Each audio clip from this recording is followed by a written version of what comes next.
In this episode of our travels for 2.5 years while we were waiting for Lynn's immigration papers, what did we learn out of that? Well, first, those freedoms that you have in your Western country,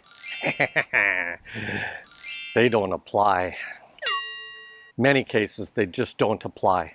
For instance, I never wanted to get married again. Never. Never wanted to get married again. We have that right in Canada to do that, as do many Western countries, and at the end of the day, you become common law. But I just didn't like the idea of marriage again.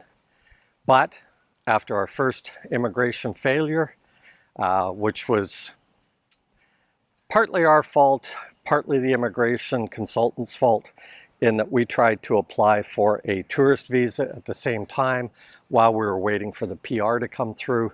And in retrospect, that was a big mistake. Don't do it, don't do it, don't do it. Because, again, my Western brain is getting in the way. Canada, many Western countries, they want to know that the Filipino that's coming to their country has means financially. In other words, something that makes them go home at the end of that travel. And so we made that mistake.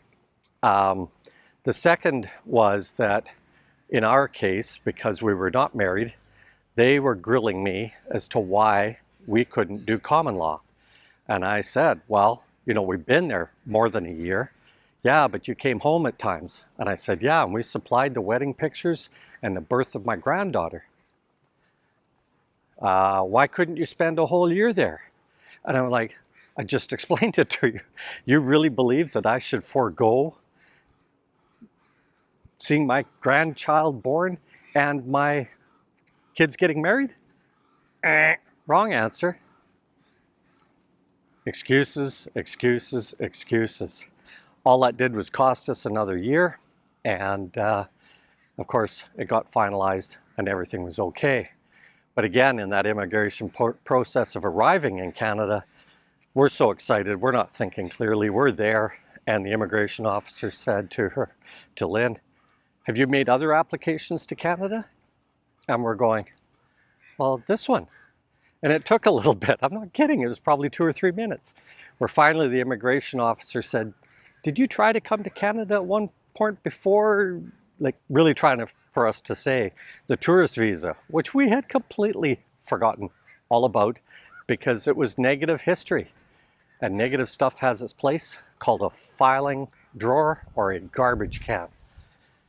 Because I started to learn to let it all go. Later, Gators.